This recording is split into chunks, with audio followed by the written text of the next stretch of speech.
धन उपार्जन करने के लिए भी नहीं है। आपने धनोपार्जन किया, काम किया, आपने किया?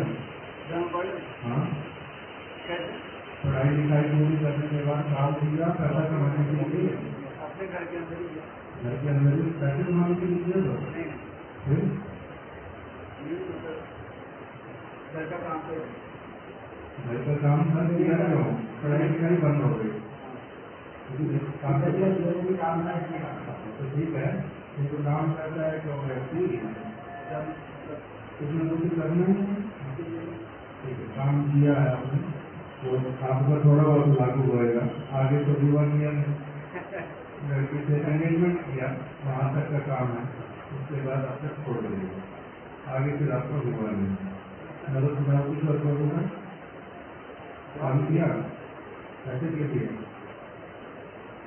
कभी फिर वहीं तक आएगा। पहले पॉलिटिकल धन उपार्जन करने के लिए बहुत काम है। उसके बाद में आगे दूसरा लिखा, ये वाला मेरे को समझा दो कोई। धर्म स्मरिया गृह निर्कर धरिनु तपन हामी। धर्म स्मरिया, मेरे मन में आया कि मेरे को अब क्या करना चाहिए। धर्म स्मरिया का अर्थ क्या हुआ?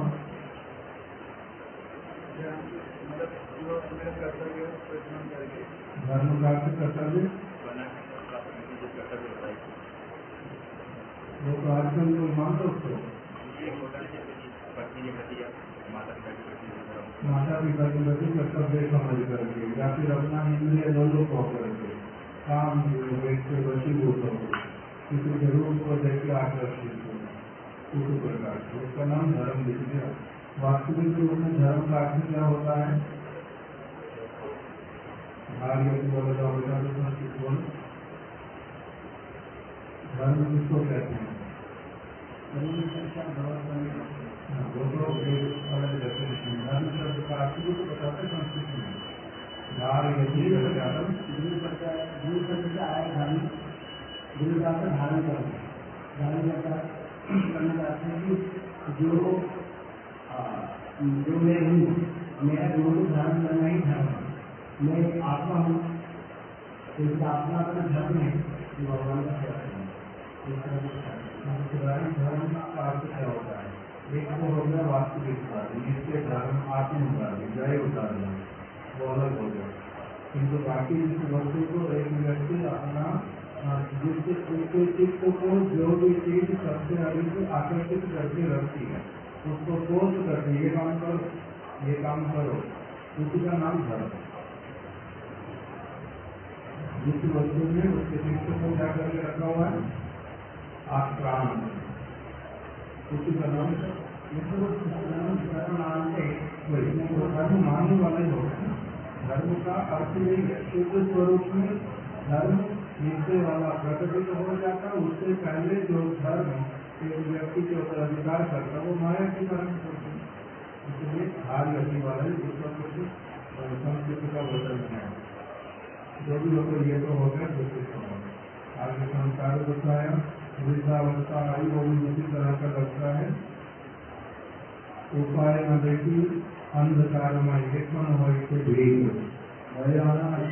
खराब बात, मेरी कभी भी मृत्यु हो जाएगी, ना जाने मेरी क्या गति होएगी, और मेरे को आगे अपने भगवान का भजन करने के लिए सुयोग मिलेगा या नहीं मिलेगा, ये वाला भय जो है अच्छा है, ये वाला होना चाहिए।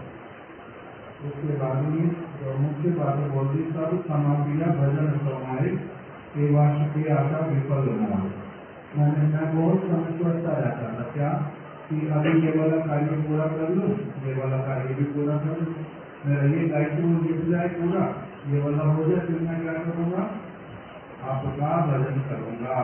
किंतु मेरा अब क्या हो गया, ये आशा विफल मोड़, वो काम कभी समाप्त होने को आशा नहीं, अंतिम श्वास तक गया, वो वाला काम कभी भी समाप्त होने के लिए आएगा नहीं। ये मैं समाप्त कर लूँ, अब भजन करूँगा। यहाँ पर जगत का नियम क्या है, वसुदेव जगत का नियम क्या है?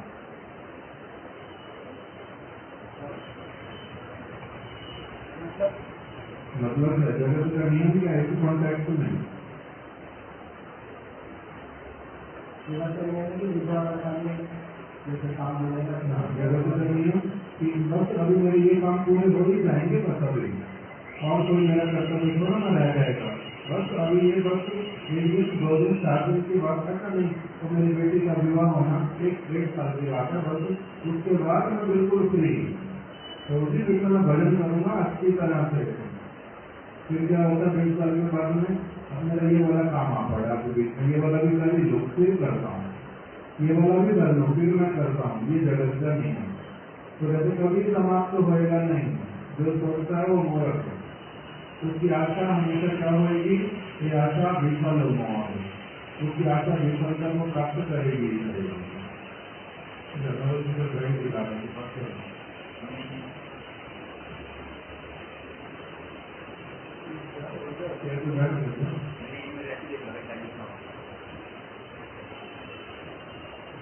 मैं भी कैसे काम करता हूँ, तो मैं अपने सारे काम वही करता रहता हूँ। ये सुनो प्रभु, भक्ति विनोद ठाकुर जी ने ये बात दूसरी जगह पर भी बोली है, क्या आदिवासी 1 वर्ष अवश्य मरण, आज हो 100 वर्ष के बाद मरना अवश्य पड़ेगा। निश्चिंत न थाको भाई, निश्चिंत मत बैठो, जब तो शीघ्र पारो भजो श्री कृष्ण चरण, जितना शीघ्र हो सके भगवान के चरण कमलों का भजन करो।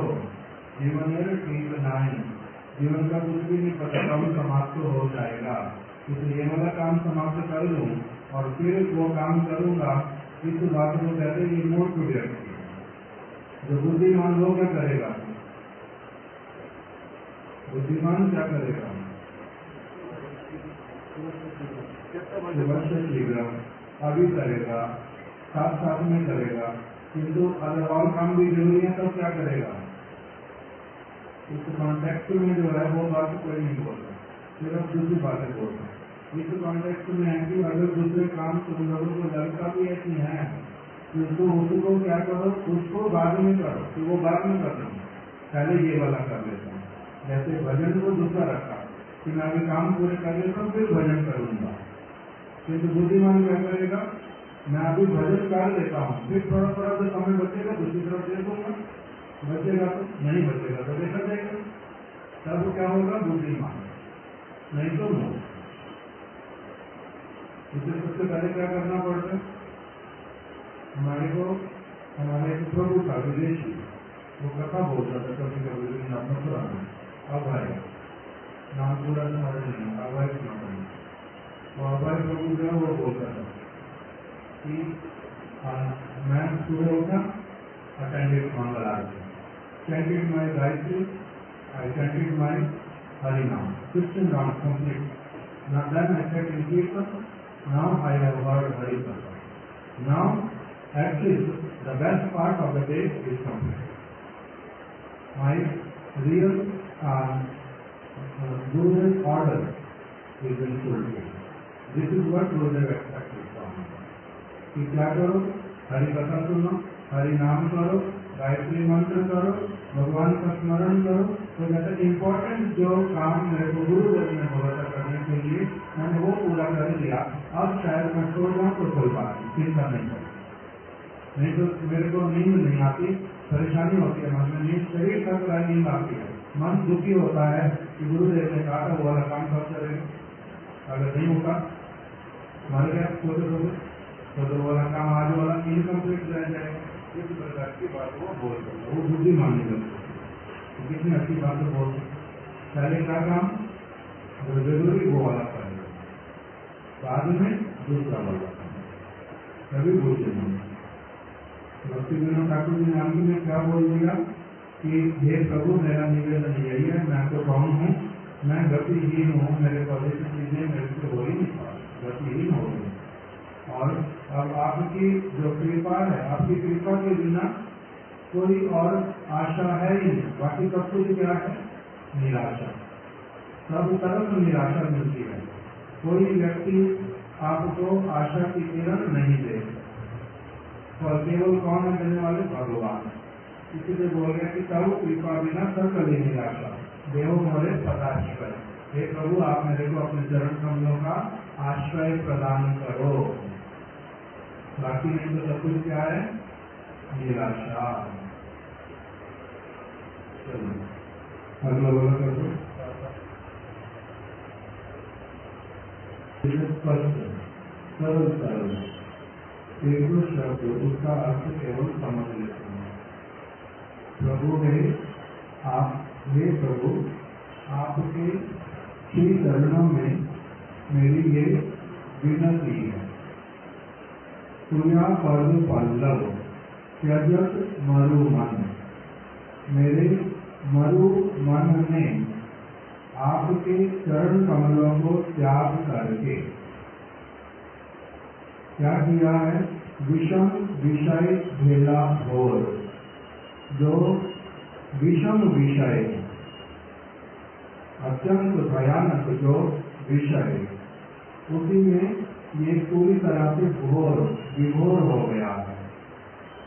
त्यजत मरु मन, इसका क्या अर्थ होगा? मरु मन का अर्थ, मरु मन क्या होता है? राजस्थान के लोगों को बताओ। मरु मतलब रेगिस्तान। मरु मतलब रेगिस्तान, और रेगिस्तान का अर्थ जहाँ पे पानी नहीं, जहाँ पर जल नहीं है, और बंजर बंजर है, और जहाँ पे बंजर शब्द का अर्थ क्या होता? जहाँ पर कुछ उगाया नहीं जाता, कुछ उगेगा नहीं। और कहना चाहूँगा कि दुआ का मतलब आपकी चरण कमल जल में रहता है। तो जहाँ मुझे जल प्राप्त होगा था, मेरा मन ऐसा है आपके इस कमल को त्याग करके मैं मरु में पहुँचूँ। आपने दोस्त से कहा कि जहाँ जल का भंडार मुझे प्राप्त हो रहा था, मैं अपने दोस्त से कहा जल का भंडार मुझे छोड़ करके मैं ऐसे स्थान तक पहुँचा हूँ जहाँ पर जल है ही जल नहीं है, मतलब मुझे प्राप्त हो रहा था, त्याग करके मैं पूजा अपने विषय जिसको प्राप्त हो रहा हो वो त्याग नहीं करता। लेकिन विकार में गुरुदेव बोलते हैं लेकिन मेरा अपॉर्चुनिटी था, मैं प्राप्त कर सकता। अभी आगे वाला बोलना पड़ेगा, उसी के लिए आगे आएगा। देखो उठाई के ताकत पुनः नहीं मिल रही, पुनः मेरे को ऐसे वाला बल ताकत नहीं मिल रही जिससे कि मैं क्या करूं, इस बहुत निम्न अवस्था से उठ करके उस अवस्था तक पहुंच गया।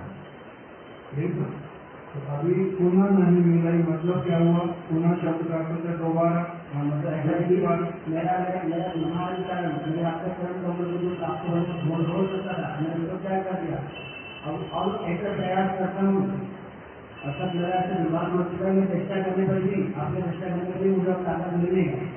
मैं अपने आप ही प्रयास करूँ कि मैं क्या करूँगा, करूँ कैसे काम के बिना हम लोग जितना भी प्रयास करें अपने अपना कल्याण करने, तो मैं अपना कल्याण करने के लिए सोचता हूँ किसी ताकत नहीं होती। आप यहाँ पर जो बात समझने की वो ये है कि उठा इसे ताकत पुनः नहीं मिल रही, उठने की ताकत मेरे को पुनः नहीं मिल रही। अर्थात जिस समय एक जीव का तटस्थ से प्राकट्य होता है उस समय तो उसमें क्या है, एकदम से दोनों ओर में से जिस ओर जाना चाहे वो जा सकता है। अभी भी हम लोगों का वही स्थिति है, हम जिस ओर जाना चाहें जा सकते हैं। प्रभु ने स्वतंत्रता दिया हुआ है, प्रभु की ओर भी जा सकते, माया की ओर भी जा सकते। किंतु यदि एक जीव भगवान की ओर जाने की इच्छा करता है, एक बार गिरने के बाद में एक स्थान था जहाँ पर क्या था, मैं ऐसे स्थान पर खड़ा था जहाँ पर सहज रूप में उस तरफ जा सकता था, किंतु अब नीचे गिरने पर क्या हुआ है, थोड़ा सा कठिनाई आई उठने की, क्योंकि अब उठना एक बार गिर करके उठना थोड़ा असुविधा होगा। उसी बात को बोल रहे हैं कि मेरे को वो ताकत जो है जो उस समय थी अब वो वाली नहीं है, कम गई बहुत अधिक हो। इसीलिए क्या करता हूँ, अभी अनुदिन करो उपास, दिन प्रतिदिन मैं क्या करता हूँ, महाउपास ही करता हूँ कि वो वाला बल मेरे में अब क्या हो, फिर से उदित हो जाए, जिससे मैं पूर्ण रूप से संसार की वस्तुओं से मुख को फेर करके आपकी ओर संपूर्ण रूप में चल सकूं। ऐसे वाले मेरे को क्या चाहिए? अब ताकत चाहिए, बल चाहिए। त्यजत मरुमान का अर्थ क्या कर दिया? अभी मरुमान क्या अर्थ कर दिया था?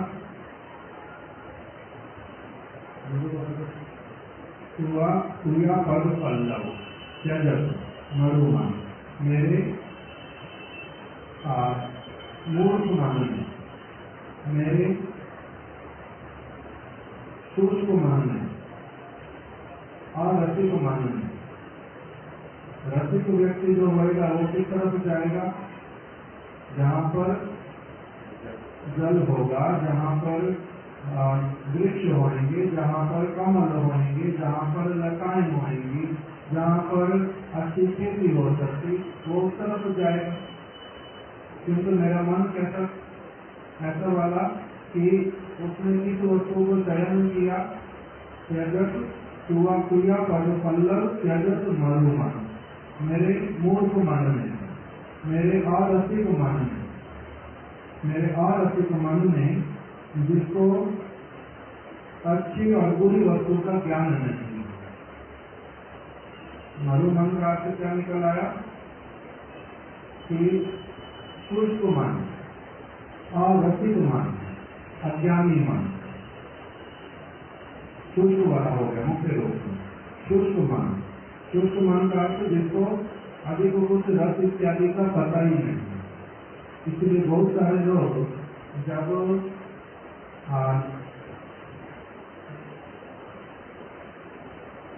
नृत्य देखते हैं, जो 10 अवतार स्तोत्र का पूरी चीज देखते हैं, उनको पता ही नहीं चलता कि ये क्या कर रहे हैं, क्या दिखा रहे हैं। उनको वो तो अपना हाथ को और मुख की भंगिमा, हाथों की भंगिमा, चरणों की भंगिमा, उसके द्वारा क्या दिखलाते हैं? 10 अवतार का सारा कुछ वर्णन करते थे, कैसे कैसे वो अवतार, उनको देखने से ही अवतार समझ आ जाएगा। किंतु अरसिक जो व्यक्ति, जिसको उस विषय में कोई ज्ञान नहीं है, वो कीर्तन उस प्रकार के नृत्य के विषय में कोई जानता ही नहीं, तो देख करके समझ भी नहीं पाता और देख करके उसको कोई आनंद भी नहीं होता, क्योंकि उसको उसकी कोई जानकारी नहीं। और कोई व्यक्ति संगीत में वो क्या करते हैं? जो सारे गामा पा धा नी सा, ये जो सारा कुछ है, उसी में जब वो लोग बोलते हैं कि कैसे किसको ऊपर उठाना, कैसे नीचे रखना, जिसको तो वो आता है, वो उसमें बड़ा आनंद लेता है कि ये क्या, किस प्रकार का अभी गान होने जा रहा है। जिसको नहीं पता वो क्या कहते, इसका क्या फायदा बोलने का, सारे गामा, उसको कुछ समझ नहीं आता। क्यों? वो कौन है?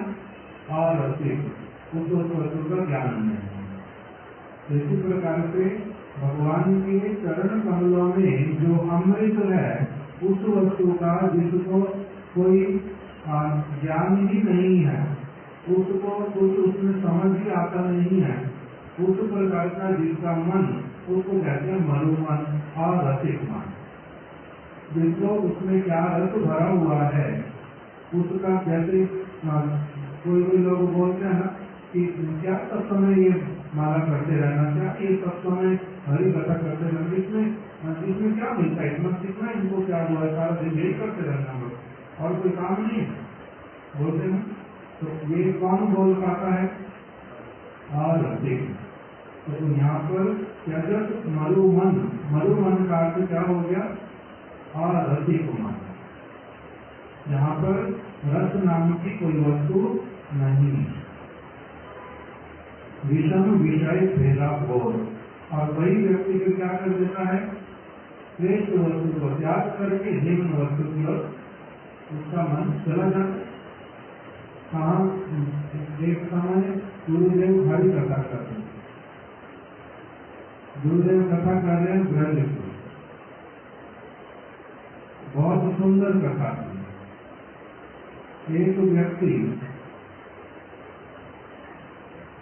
नाम नहीं बोलना चाहता, वो इस्कॉन से आए थे। उनका अभ्यास गीता की कथा श्रवण करने का बहुत अधिक।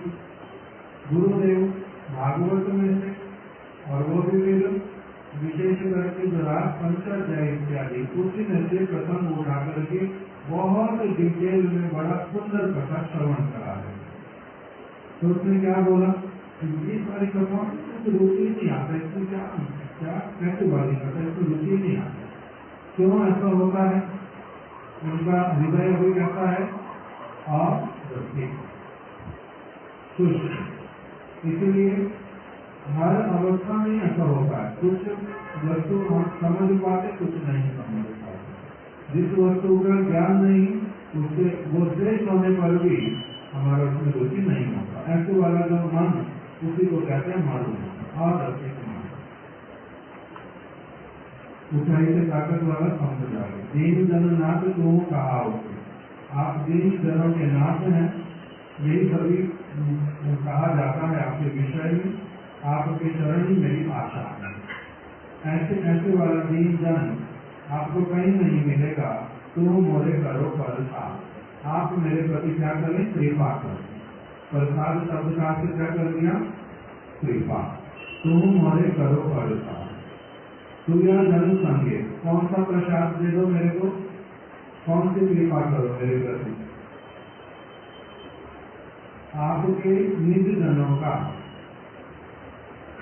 तुया कथा रंगे, आपके निज जनों का मुझे संग मिल जाए। उनके संग में आपकी जो अत्यंत आनंददायक जो हरि कथा, वो मेरे को प्राप्त हो जाए। साढ़ू सकल परमाद, परमाद किसको कहते हैं? जिससे मेरा सारा परमाद डूब जाए। परमाद अर्थात पागलपन, ठीक है। तो परमाद को आलस्य में भी बोलते हैं, आलस्य के ग्रंथ में भी बोलते हैं। जो 10 नाम अपराध, उसमें ये बड़ा शब्द आया। किस प्रकार से? उसमें अलग सेंस में भी आता है। भ्रम प्रमाद में प्रमाद वाला कौन सा आया? भ्रम प्रमाद विप्रलिप्सा कर न पाते, उसमें जो प्रमाद शब्द है उसका क्या अर्थ है? अन्य मनस्क। इंग्लिश में क्या कहेंगे? भ्रम को बोलते हैं इल्यूजन, और प्रमाद को अन्य मनस्क वहां पर नहीं कहते। अन्य मनस्क आएगा हरि नाम वाले में, जहाँ पर कहेंगे कि नाम की इतनी अधिक महिमा श्रवण करने के बाद में भी यदि एक व्यक्ति प्रमाद रखता है, अन्य मनस्क होता है, अथवा आलस्य करता है, नाम नहीं करता, तो उसका दोष होगा। किंतु जो भ्रम प्रमाद विप्रलिप्त करना पाता हो, उसमें कौन सा है? अर्थ क्या है? पता अन्य मनस्क क्या आता है? देखो उसका एक लगाते हैं अर्थ। देखो तो एक का आता है इल्यूजन, भ्रम हो गया, और दूसरा एक आता है इम्परफेक्ट सेंसेस, वो कौन सा है? करना पाता। एक आता है चीटिंग प्रोपेंसिटी, विश्वलिप्सा, और अब ये वाला रहेगा जो प्रमाद। प्रमाद का फिर क्या अर्थ करेंगे? बेसिस हमारी खबर नहीं आती। मेरे को चारों अक्षर पता है, अब इसका में मन नहीं आता। कंप्यूटर में क्या लिखा?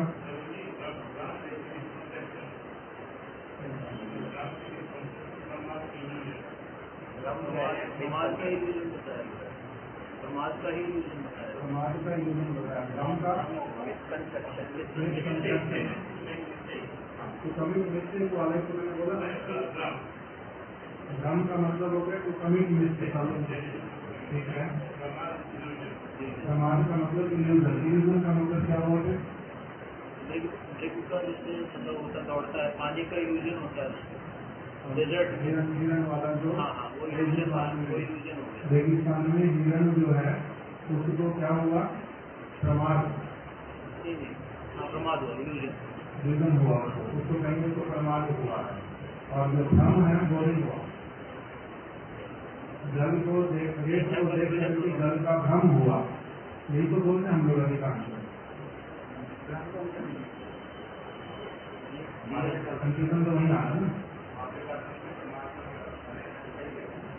वो मैं वो तो कह रहा हूँ अलग अलग सेंस में इसके मीनिंग डिफरेंट जा रहे हैं स्थान स्थान पे। आलस्य भी आता है परमार्थ में। परमार्थ का मतलब पागलपन भी होता है। परमार्थ का मतलब यहाँ पर जो बता रहे हैं इंग्लिश में वो वाला कौन सा आ गया, टेंडेंसी टू बी इल्यूजन, उस प्रकार का है। जैसा भी हो उसको देख लेना पड़ेगा ठीक से, जिसको समझने का इच्छा।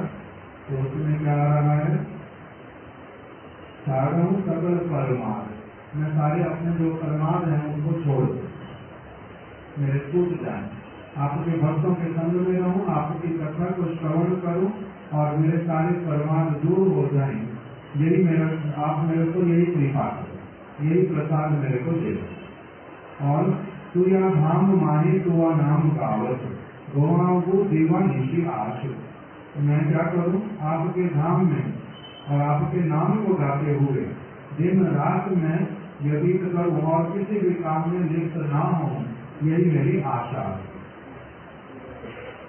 तुआ धाम माने, धाम शब्द का अर्थ क्या होता है, आपके धाम में। धाम शब्द का अर्थ क्या है, भक्तों का संग पहले बोल दिया, आपके भक्तों का संग, आपकी कथा को श्रवण करना, ये दोनों आ गया। अब वही बात फिर बोल आ गया और उसको एक्सप्लेन किया, तुआ धाम माने, आपके धाम में रहकर, तुआ नाम गाओ, आपके नाम का गान करूं, दिन रात इसी तरह से मैं अपना समय व्यतीत करूं। तो धाम शब्द का अर्थ क्या करेंगे, आप जहाँ देखिए भगवान जा रहे हैं, वो तो ठीक है, धाम ही है। किंतु मैं इस भावना से पूछना चाहता हूँ, अभी हम लोग यहाँ बैठते हैं, यहीं पर हम कथा कीर्तन करी जा रहे हैं, सिद्धांत महाराज हमारा बाहर बैठा हुआ, वहाँ पर कथा कीर्तन करी जा रहा है। और कितने सारे वैष्णव लोग, प्रभुपाद जी ने 64 मठों का स्थापना किया और शिला स्वामी महाराज जी ने 108 मठों का स्थापना किया।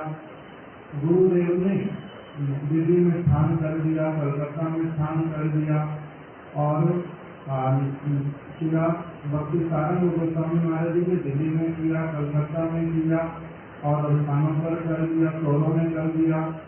शिला माधव गोस्वामी महाराज जी ने कलकत्ता में भी कर दिया, दिल्ली में भी हो गया उनका, गुवाहाटी में भी चले गए, हैदराबाद में भी कर दिया, प्रभुपाद जी ने मद्रास में भी कर दिया। तो अब यहाँ पर जो सारे भक्त लोग रहते हैं स्थान स्थान पर, एक स्थान तो नहीं हुआ ना, अभी रुक गया, जो पूछता हूँ वो बता कि अभी जिस जिस स्थान पर ये सारे प्रभुपाद जी स्वयं अथवा उनके गणों ने जिन सारे स्थानों का स्थापना किया है और वहाँ पर भक्तों को रहने के लिए आदेश भी किया, यहाँ पर रहो, यहाँ पर सेवा करो, यहाँ पर ये वाला कार्य करो, ये जो सारा कुछ उन्होंने प्रारंभ किया, वहाँ पर जो व्यक्ति रहते हैं उनको क्या कहेंगे, धाम में रहते या नहीं रहते। वहाँ पर मान लो वैष्णव नहीं है, तब क्या करेगा, छोड़ दे, मूर्ति इत्यादि की सेवा न करे। जो गुरुदेव ने अथवा स्वामी महाराज ने जिनको प्रकट किया, विग्रहों को मंदिर में सेवा कार्य इत्यादि रखे, उसको करे या नहीं करे, ये वाला जो आपके धाम में रहूं, ये वाला अगर करे तो क्या हो, अंतर क्या है और क्या इसमें समझने की बात है। कि हमारे गुरु जी ने कोलकाता में, आप धीरे बोला करो, बहुत जल्दी बोल, धीरे धीरे बोलो जिससे समझ आए।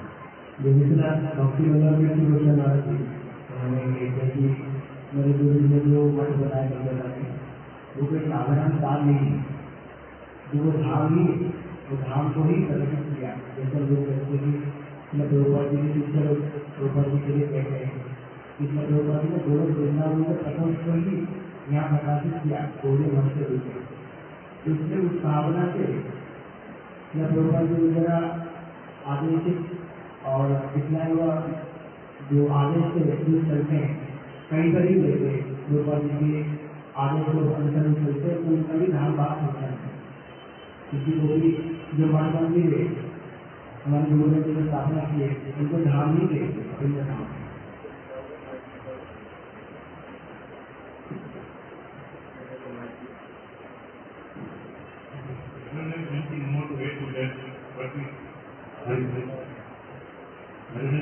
What we have heard.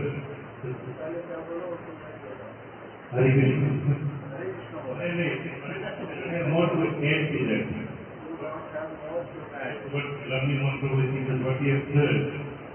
When there were Vaishnavas, there is Ram, where is Thakurji, there is Ram. Beyond that, I cannot think of anything more.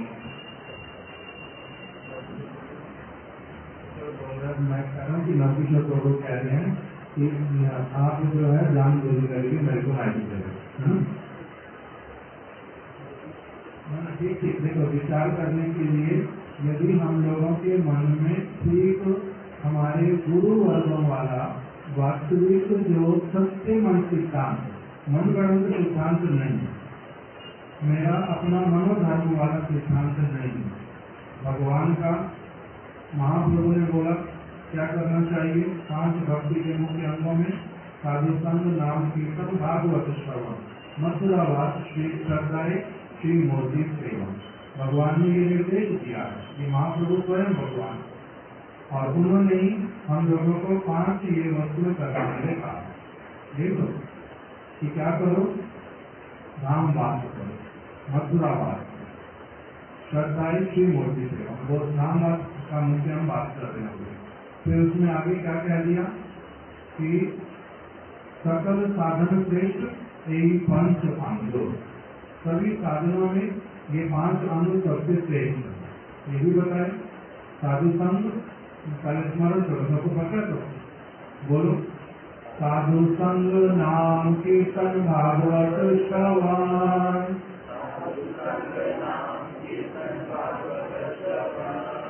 साधु संग, नाम कीर्तन, भागवत श्रवण,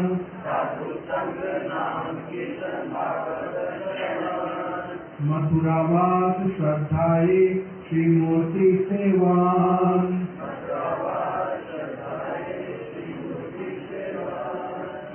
इसमें 5 अंग बदला, 64 भक्ति के अंगों में से, अनंत भक्ति के अंगों में से ये 5 अंग सर्वश्रेष्ठ है। और इन 5 का 5 मतलब पहला साधु संग, दूसरा नाम संकीर्तन, तीसरा भागवत श्रवण, चौथा धाम वास, और 5वां श्रद्धा पूर्वक श्री विग्रह का आराधना। ये 5 बदला है। फिर सकल साधन श्रेष्ठ यही 5 अंग, ये 5 अंग सबसे श्रेष्ठ है। इसलिए इनको अच्छी तरह से समझ लेना पड़ेगा। जो मेरे लिए सबसे अधिक इम्पोर्टेंट, जिनको भगवान कह रहे हैं कि इम्पोर्टेंट है, इसका करने से क्या होता है, सकल साधन से यही 5 अंग, कृष्ण प्रेम जन्माए यही 5 अल्प संग। इन 5 में से इन 5 का पहले तो ये अर्थ आ रहा है, क्या कह करके, क्या भी सकल साधन श्रेष्ठ यही 5 अंग, कृष्ण प्रेम जन्माए, कृष्ण प्रेम उत्पन्न होता है, जो प्रयोजन है, जो सर्वश्रेष्ठ है, जो आनंदमय वस्तु है, जो हमारा साध्य है। कृष्ण प्रेम जन्माए, 5 अल्प संग। इसका अर्थ क्या है, मैं किसके पास बोलो, 5 अल्प संग। अगर अल्प मात्रा में भी संग होता है, इनका मतलब 5 अंग होगा, 5 अंगों का या 5 में से किसी भी एक का, किसी का भी नहीं कोई भूल है। प्रभुपाद जी की टीका पढ़ना यहाँ पर अनुभाष्य, वो कह रहे हैं कि 5 अंग वास्तविक रूप में नाम संकीर्तन के साथ में ही अपना क्या करेंगे, वो फल प्रदान करेंगे, अन्यथा नहीं। वहाँ पर इसे स्पष्ट करके बतलाया कि सकल साधन श्रेष्ठ यही 5 अंग, ये ठीक है, किंतु कब कृष्ण प्रेम जन्माए यही 5 अल्प संग इन पांचों का अल्प संग उसके आगे एक और प्रयास है, उसी को वहाँ पर अनुवाद पढ़ेंगे तो प्रभुपाद जी कह रहे हैं कि ये सारे नाम संकीर्तन में ही पर्यावसित होते हैं। यदि नाम ना हो तो नाम अगर प्रधानता नहीं, नाम के उद्देश्य से नहीं तो सारे व्यर्थ। साधु संग करता हूँ, नाम श्रवण करूंगा नहीं, नाम का कुछ महिमा सुनूंगा नहीं, नाम जप करूंगा नहीं, कथा सुनूंगा नहीं, केवल उनके पास में रहूंगा, उसके द्वारा क्या होगा कहते कुछ नहीं। उस प्रकार का सारा व्याख्या भी किया, वो एक तरफ हो गया। अभी फिर जो महाप्रभु ने इसको बड़ा गुरुत्व दिया है, तो इन चीजों को समझना बड़ा जरूरी है।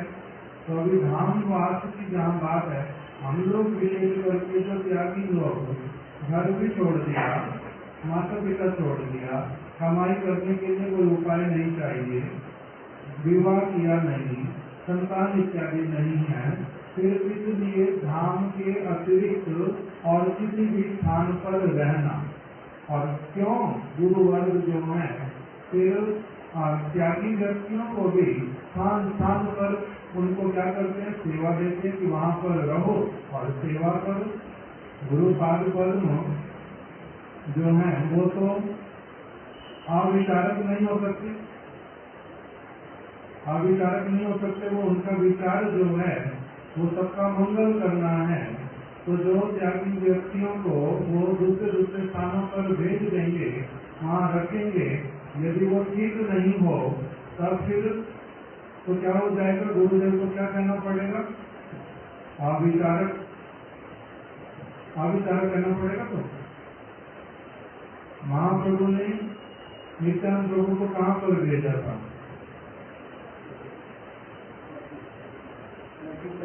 नवद्वीप में भेजा था, नहीं, वहाँ क्या आया, गौड़ देश में, गौड़ देश में उनको भेजा। रूप सनातन गोस्वामी को वृंदावन, और जीव गोस्वामी जी ने श्रीनिवासाचार्य प्रभु और श्यामानंद प्रभु, नरोत्तम दास ठाकुर, इनको कहाँ पर भेजा, इनको कहाँ भेजा, प्रचार के उद्देश्य से गोस्वामी ग्रंथों को लेकर के जाओ, इन गोस्वामी ग्रंथों का जो सारा विचार उसको स्थान स्थान पर प्रचार करो। वो लोग चले गए, श्रीनिवासाचार्य प्रभु कहाँ रह गए, उत्कल में, ठीक हो गिरन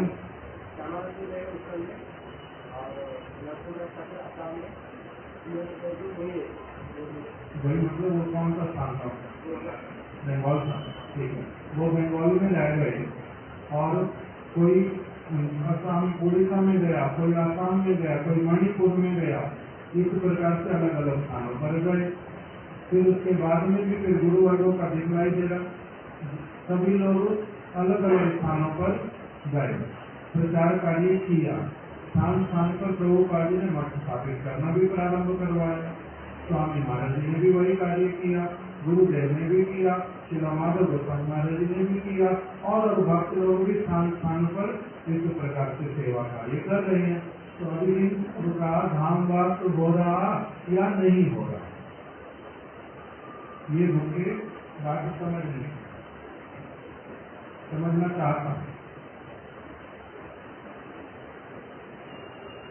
बताओ इसमें अंतर, यहाँ रहने में वहाँ रहने में अंतर या नहीं, किसके लिए नहीं, ये भी विचार तुम लोगों को मालूम हो।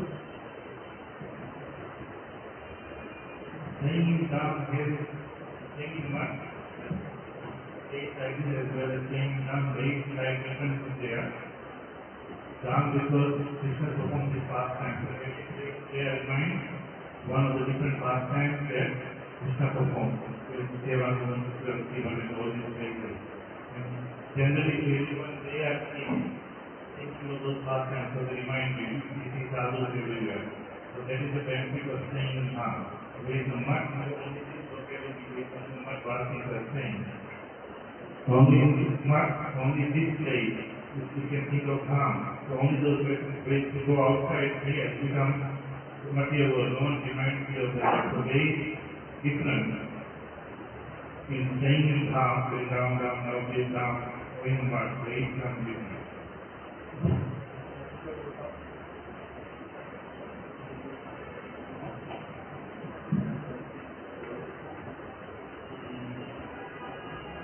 पुलिस शासन में लेकर ही जो धामवास है उसी का एक जैसे जो नाम संकीर्तन करते हुए साधुसन करते हुए धामवास करता है, तो उसकी तरह बताया गया।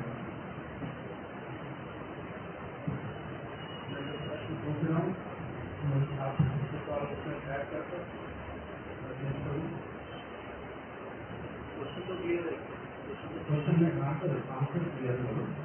तुम लोगों ने जैसे बताया कि ये बात बिल्कुल सत्य है कि यहाँ पर हम सब ये भी कहते हैं कि धाम जो है वो क्या है, सॉरी किसी भी अन्य स्थान पर यदि मठ इत्यादि है तो वो धाम है, किंतु जैसे मठ की बाउंड्री से बाहर चलो तो मेटीरियल वर्ल्ड या पूरा का पूरा वहाँ पर सुविधा रहती है कि वहाँ पर सब तरफ आपको साधु दिखाई देते हैं।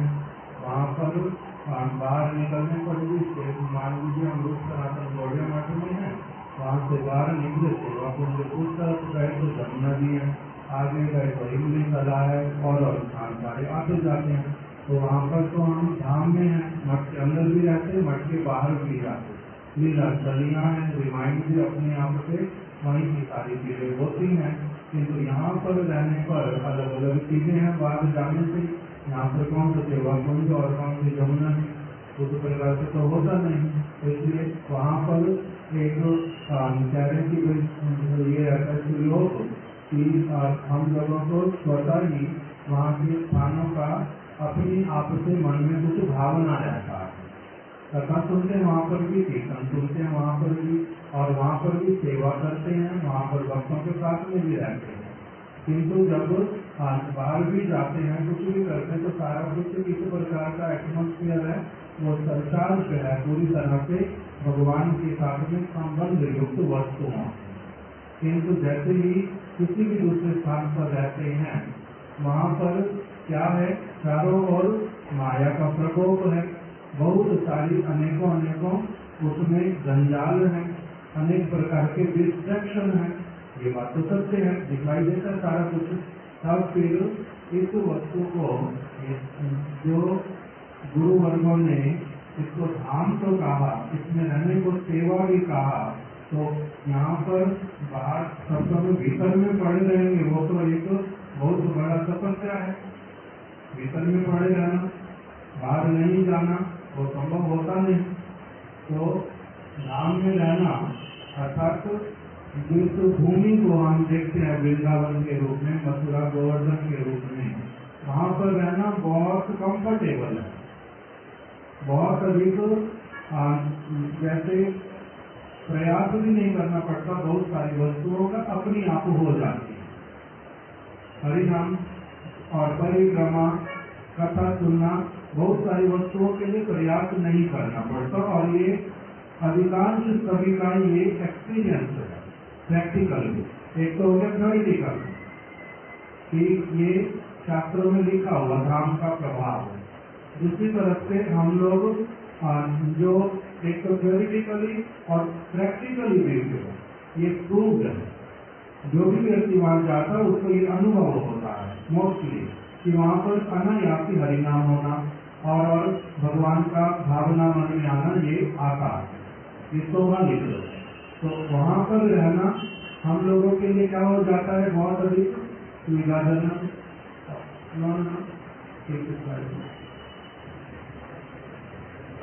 सुविधाजनक रहता है।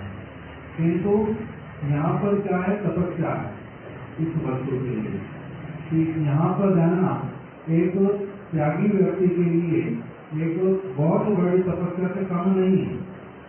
भले ही कई बाहरी सुविधाएं मिलती हैं। एक समय यहाँ पर जब केवल सिद्धांत महाराज जी ने आना जाना शुरू किया था, उससे पहले यहाँ पर रहते थे गोकुलपति प्रभु और राधा रमन, दो लोग रहते थे। तो अभी गोकुलपति प्रभु तो जिन किसी परिस्थितियों के कारण वो वृंदावन शिफ्ट हो गए और राधा रमन अकेला रह गए। वो बार बार अलग अलग भक्तों को बुलाकर सिद्धांति महाराज जिनको उसके ट्रैक में आ गए। उसके बार बार रिक्वेस्ट करने पर कि प्लीज आ जाओ, कोई गुरुदेव ने यहाँ पर काम शुरू किया था, कुछ भक्त लोग हैं, आप यहाँ पर आया करो, बीच बीच में ज्यादा रहो उल्टा। तो वो इस प्रकार से आने जाने लगा, कथा कीर्तन करने लगा, भागवत हुआ और उसकी जान पहचान हुई लोगों से। उसके बाद में फिर धीरे धीरे जाने लगा। अभी इसी के बीच में ही जो राधा रमन उसको जाने का इच्छा होगा, कारण कई सारी बहुत सारी डिटेल है उसमें। जो पॉइंट बताना चाहता हूँ वो अलग है, इतना डिटेल में जाएंगे नहीं।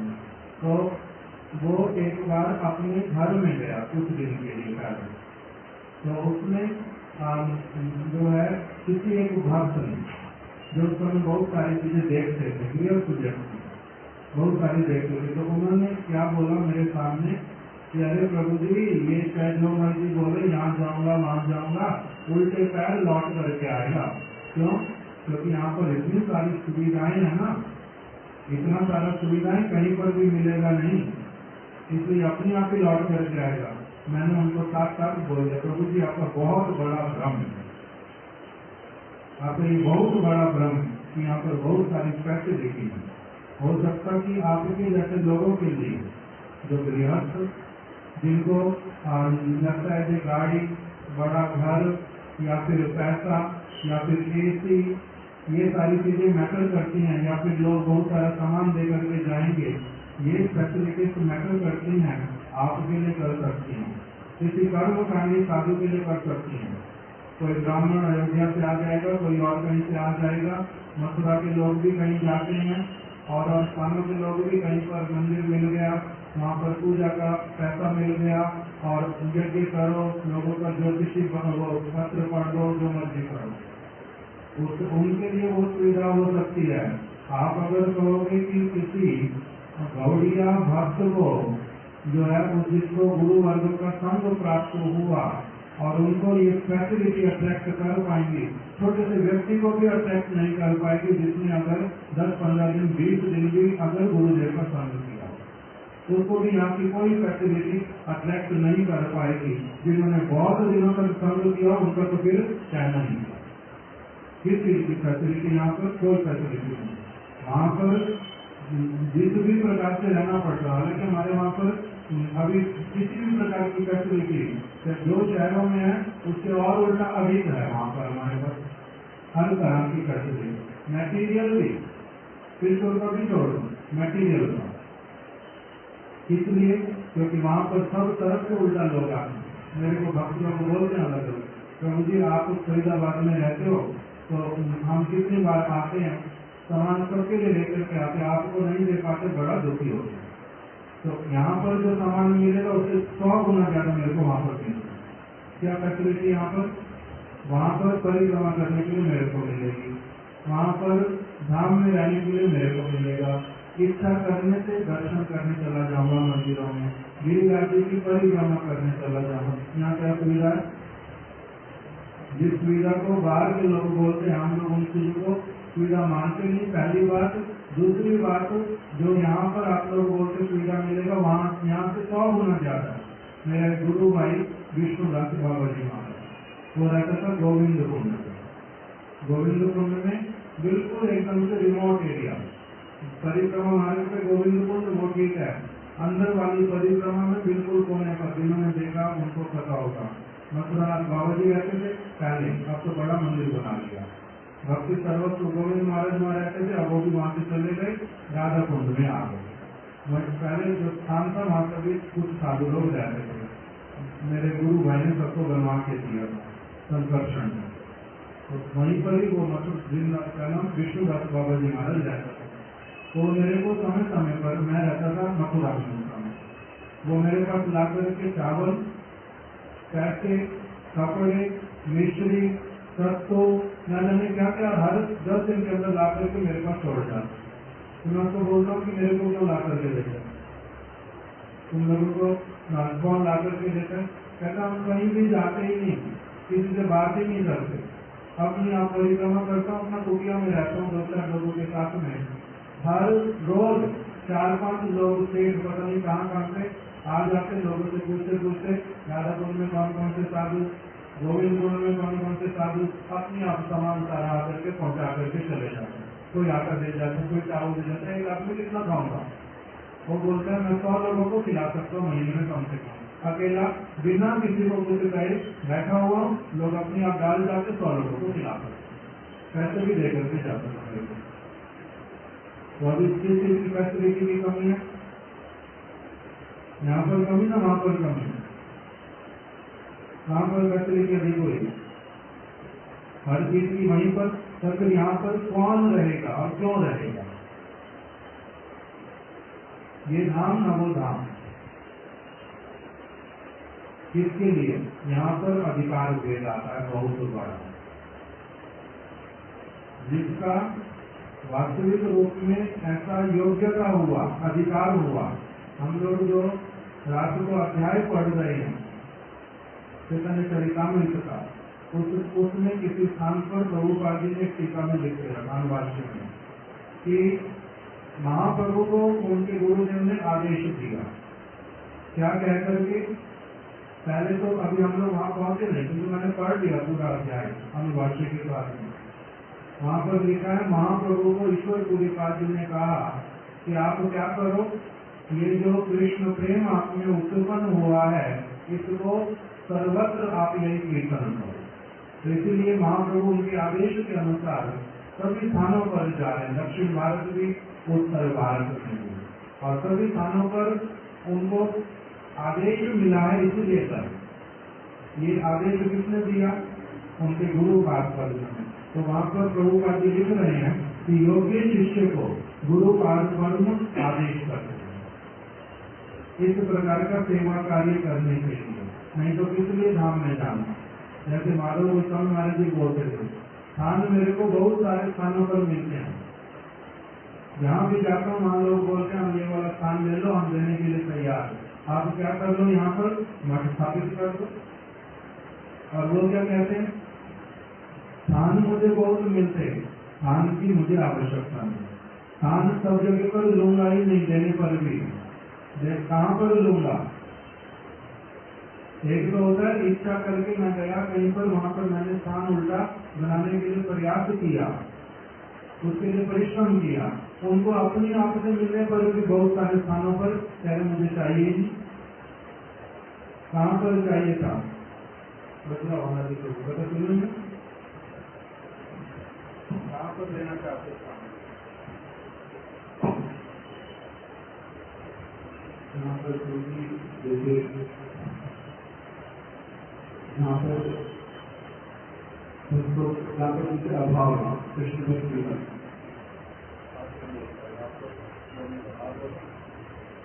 बाकी लोगों को पता है, सुनना सुनते हैं कि आप लोग कितनी बार एक बात रिपीट होती है।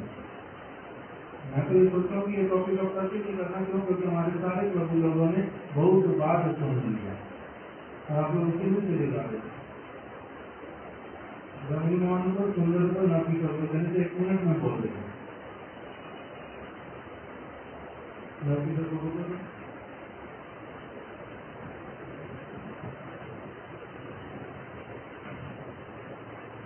मुख्य स्थान जैसे कोहूर के लिए प्रयास कर रहे थे, और प्रोपाली में जो अनुभव थी उसके लिए प्रयास करते सामने।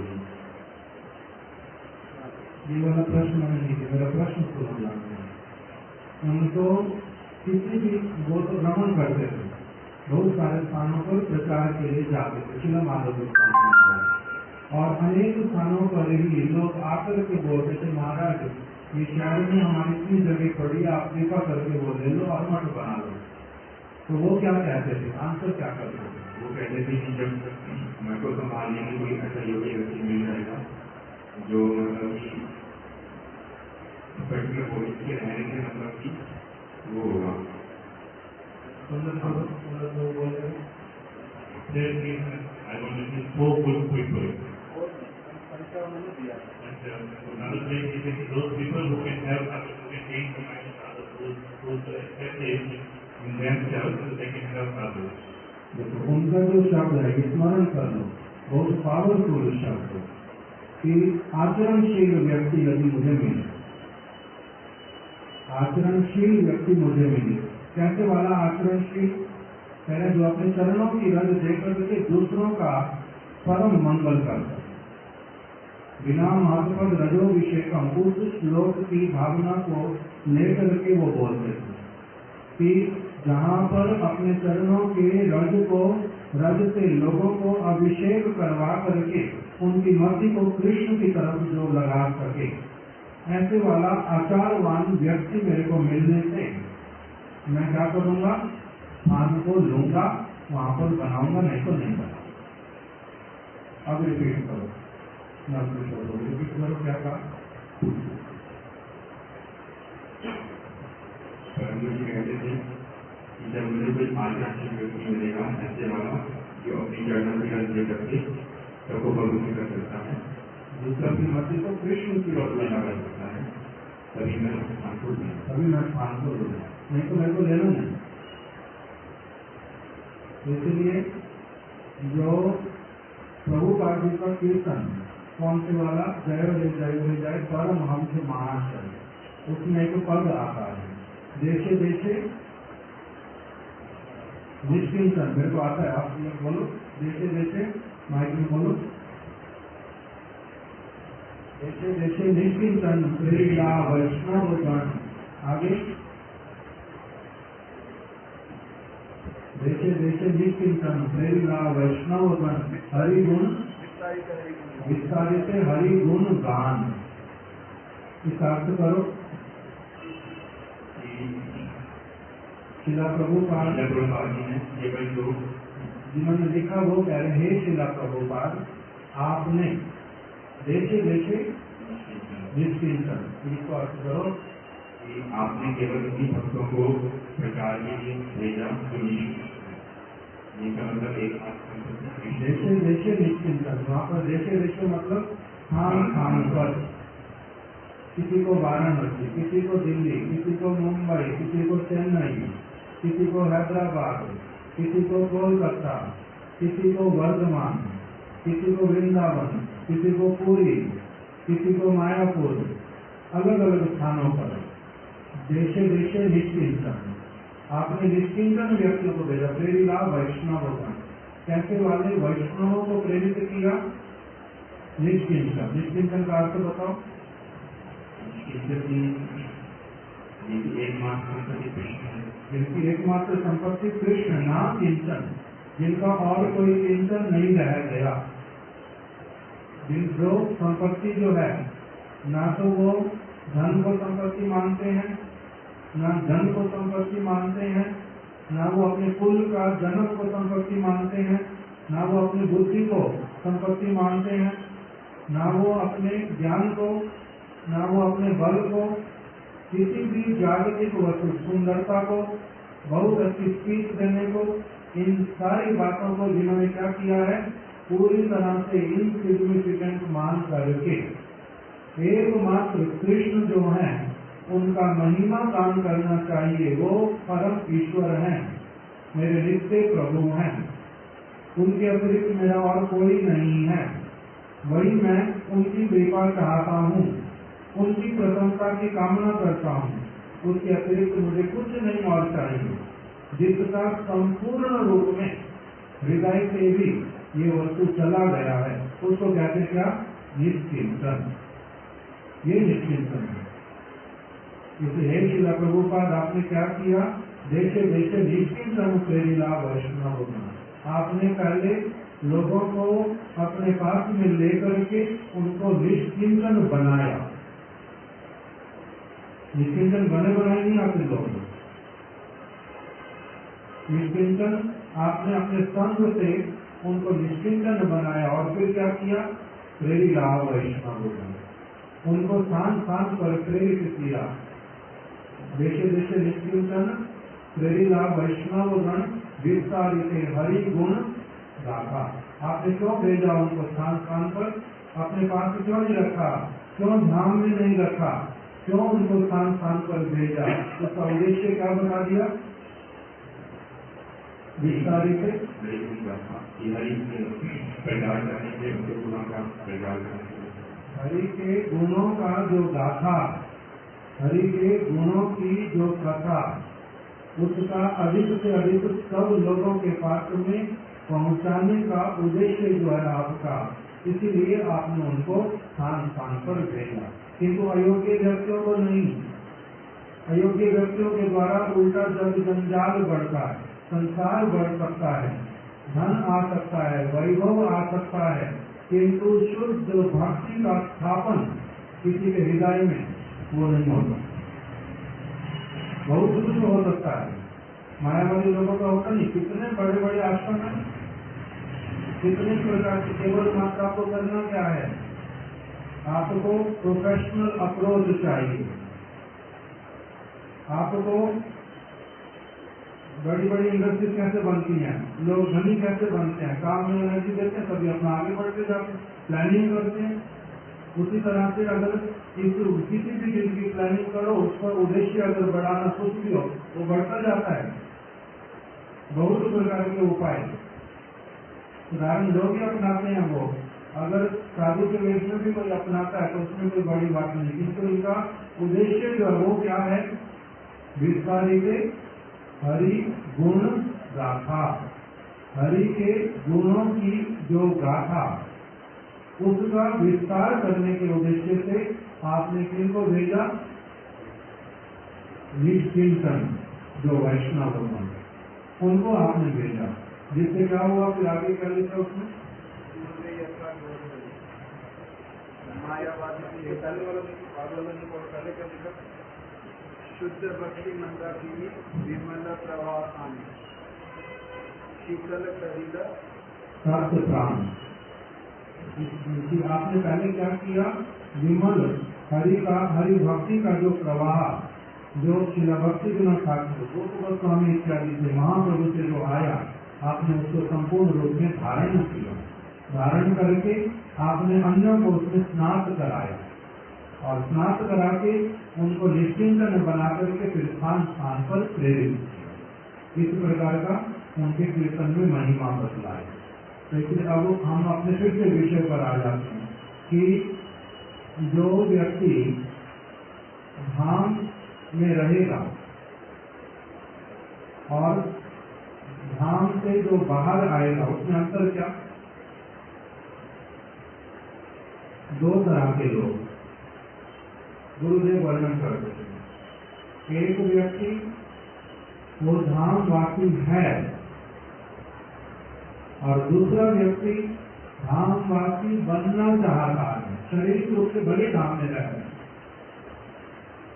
अभी हम लोग तो अनंत ग्रस्त धाम में चले गए थे, धाम में रहते थे, किंतु अनर्थ भी बड़े प्रकार के हैं।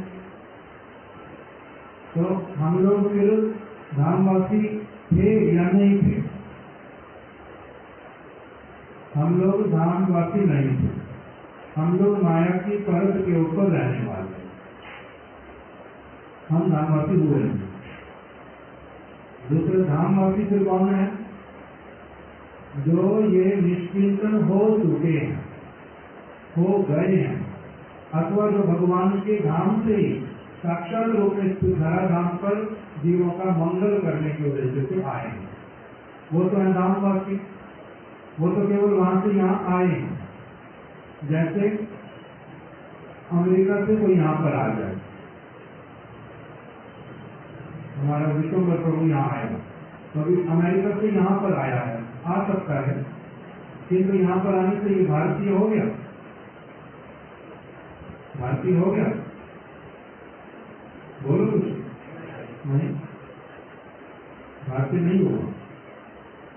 कहाँ का है, अमेरिका का। तो इसी प्रकार से जिनको भगवान अपने धाम से यहाँ पर भेजते हैं, वो तो कहाँ के रहने वाले, धाम के रहने वाले, यहाँ पर आए। और फिर यहाँ के लोगों में वो क्या करते हैं, वो निश्चिंतन है या नहीं, वो निष्किंचन है। कैसे वाले निष्किंचन? बने हुए हमारी तरह जो बनने के लिए प्रयास कर रहे हैं, या फिर पहले से ही निष्किंचन है, स्वाभाविक जन्मजात। वो जन्मजात क्या है? निष्किंचन है। तो उनका यहाँ पर आकर के जो उद्देश्य है वो क्या है? जीवों में कृष्ण गुण गाथा, गोलोक की जो वस्तु, गोलोक का जो नाम, उसको लेकर के गोलोक की विचारधारा, गोलोक का उत्सव, गोलोक की नीति, उस सब को लेकर के अपने साथ में यहाँ पर अवतरित होते और उस नीति से, उस नाम से, वहाँ की गाथा से सबको क्या करवाते हैं? सबको उसको क्या कहेंगे, उसको इंट्रोड्यूस करते हैं, उसके अवेयरनेस देते हैं, उसी वस्तु को प्रदान करते हैं। और फिर यहाँ पर व्यक्ति फिर क्या करता है? जो बद्ध जीव, अनर्थग्रस्त, यहीं का रहने वाला, जड़ भूमि में, जड़ ब्रह्मांडों में भ्रमण करने वाला, माया के चंगुल में पड़ा हुआ, इसको जब किसी ब्रजवासी का, गोलोक से आए हुए व्यक्ति का संग प्राप्त हो जाता है, तब इसके मन में क्या कामना उत्पन्न होती है कि मेरे को क्या करना है? मेरे को धामवासी बनना है, मेरे को भगवान का नाम उनकी भांति प्रेम पूर्वक करना है, उनकी भांति मेरा भगवान से संबंध बनाने का कामना है, उनकी जैसी नीतियां ही मैं जीवन में पालन करना चाहता हूँ। फिर इसके लिए क्या हो जाता है? इसको क्या करना चाहिए? इसको धाम ले आना चाहिए। इसके लिए कौन सा स्थान सबसे अनुकूल भजन के लिए? जहाँ पर साधु है, जहाँ पर धाम है, जहाँ पर भगवान के उदित सारी वस्तु है, भगवान की उदितना कराने वाले, इसको तो वहीं रहना चाहिए। इसके लिए सबसे अच्छा क्या है? वही वाला वस्तु।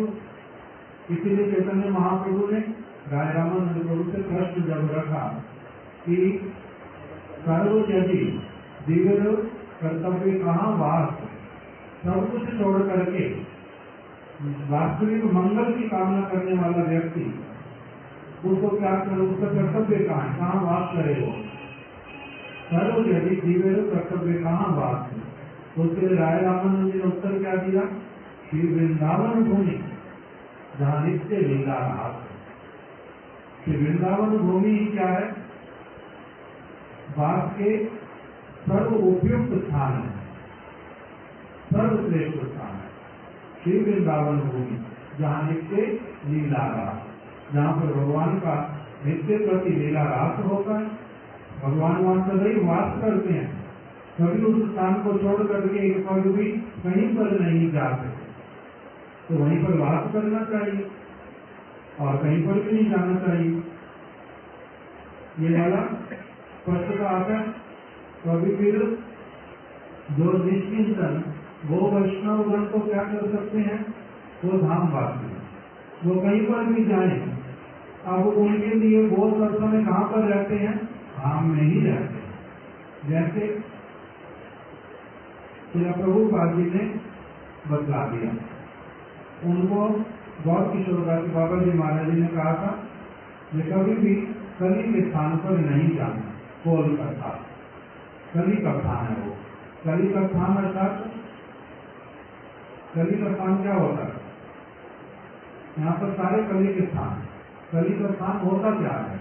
जहाँ पर जुआ, जहाँ पर मद्यपान, जहाँ पर स्त्री गमन, जहाँ पर और क्या मांसाहार इत्यादि, पर पीड़ा और कनक इत्यादि धन संपत्ति के प्रति केवल मात्र लोभ, और वही सारी क्रियाओं का केंद्र बिंदु, जहाँ पर ये सारा कुछ, इसको क्या कहते हैं? कली का स्थान। ये कली का स्थान है, यहाँ पर कलयुग का वास है। ये किसी मनुष्य का वास स्थान नहीं है, साधु का वास स्थान नहीं है, ये कली का वास स्थान जो अत्यंत घृण है। यही तो कवि का स्थान। प्रभुपाद जी को क्या कह दिया उन्होंने, कहा नहीं जाना कभी भी, कली के स्थान पे नहीं जाना, कलकत्ता नहीं जाना। किंतु प्रभुपाद जी कलकत्ता में प्रचार करने लगे, वहां रहने भी लगे, स्थान भी बनाया, अधिक समय वहीं पर रहने लगे, फिर और स्थानों पर भी गए। तब उन्होंने कहा, मेरे को बाबा जी महाराज जी ने आदेश दिया था, 3 आदेश लिखे हुए। उनकी एक कथा है, गौड़िया में मैंने पढ़ा था, उसको मेरे डायरी में संग्रह करके रखा।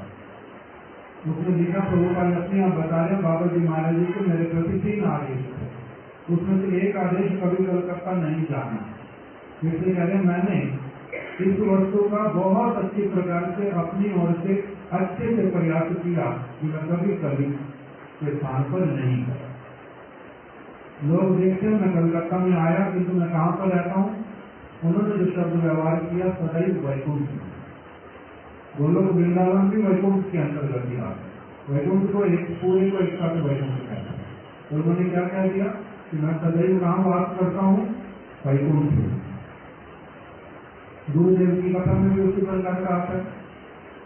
अलग अलग भक्तों ने स्थान स्थान पर उनसे पूछा, ये गुरुदेव आपको ये वाला स्थान बहुत अच्छा लगा, देखो यहाँ पर कितना सुंदर ये स्थान है। तो गुरुदेव कहते हैं, मेरे को तो सब जगह क्या दिखाई देता है, वृंदावन, गोवर्धन, यही स्थान ही दिखाई देता है। तो इसलिए जहाँ पर भी वो रहते हैं वहाँ पर क्या है, वृंदावन। ये किसके लिए हो गया, ये कीर्तन वैष्णव के लिए, धाम से आए हुए भक्त के लिए। उनका तो सब समय कहाँ पर वास है, धाम में। अब जो 5 अंगों को पालन करने की बात है, वो किसके लिए है, साधन भक्ति के 5 अंग जिससे कृष्ण प्रेम उत्पन्न होगा। ये कौन से वाले भक्त हैं, निश्चिंतन, इनका नाम क्या हो जाता है, निश्चिंतन वैष्णव। किंतु हम लोगों का है, हमारे में कृष्ण प्रेम उत्पन्न नहीं हुआ। जिनमें उत्पन्न हो चुका उनको क्या कहते हैं, शास्त्रीय भाषा में जात प्रेम। जिनमें कृष्ण प्रेम का जन्म पूर्ण रूप में विकसित हो चुका है, जात प्रेम, जिनका प्रेम पूर्ण रूप में विकसित उदित हो चुका है, वो जात प्रेम है। तो जो जात प्रेम भक्त निश्चिंतन, वो तो कहीं पर भी रहते हैं, कृष्ण प्रेम उनमें है। उनको धाम में वास कृष्ण प्रेम को उत्पन्न कराने के लिए नहीं करना। उनमें पहले से क्या है, कृष्ण प्रेम है। जहाँ पर फिर साधन भक्ति के अंगों ने इसको बतलाया, वो किसके लिए है, हमारे लिए, बद्ध जीव के लिए, साधक के लिए।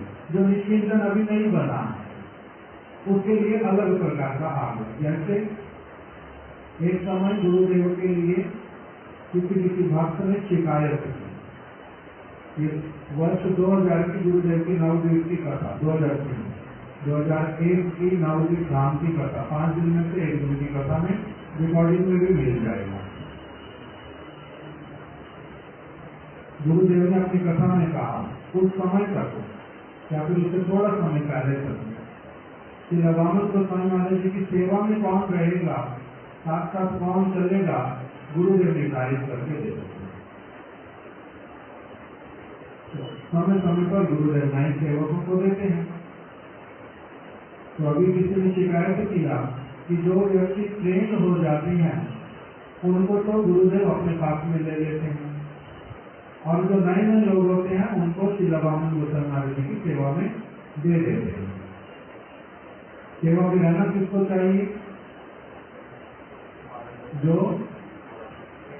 ट्रेन हो गए, जिनको उनके गुरु के साथ में कैसे डील करना होता, गुरु की स्थिति को कैसे समझना होता, उनकी साथ में बात कब करनी होती, कब नहीं करनी होती, उनका मूड किस प्रकार का है, किस वस्तु में इस समय निमग्न है, जो इन वस्तुओं को भली भांति देख पाता है, उसको सेवा में रखना चाहिए।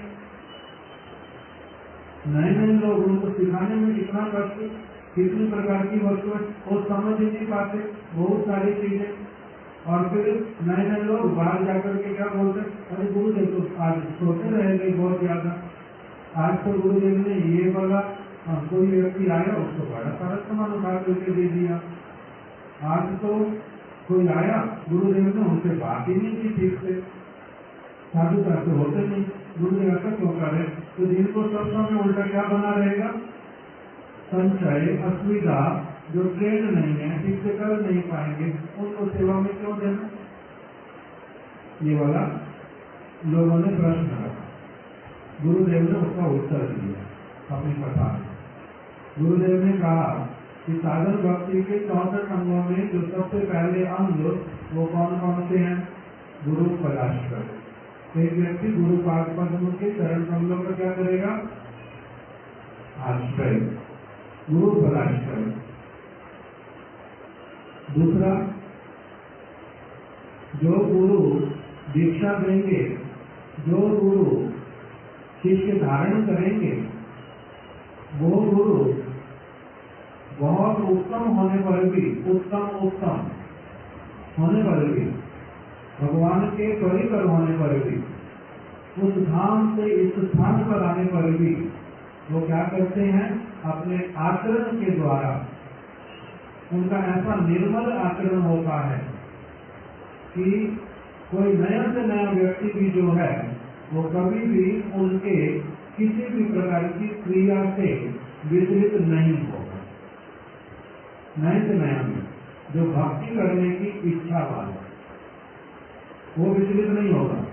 जैसे महाप्रभु, उनका जो समस्त क्रिया, व्यवहार, भजन का परिपाटी, उसके द्वारा क्या होता है, ऐसे वाला कोई भी वस्तु नहीं है छोड़ेंगे जिसके द्वारा एक व्यक्ति का अमंगल होने का संभावना भी हो, ऐसा होएगा नहीं।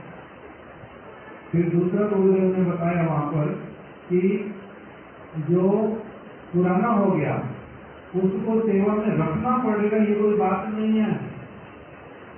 वो तो सेवा अपनी आप से करेगा। वो क्या हो गया है अभी, जात प्रेम, उसके मन में कामना जाग उठी है प्रबल सेवा करने की, वो तो करेगा ही करेगा। जिसके दूसरा जो बताया कि गुरु पदाश्रय, उसके बाद क्या, दीक्षा, शिक्षा और फिर विश्राम देना, गुरु सेवा।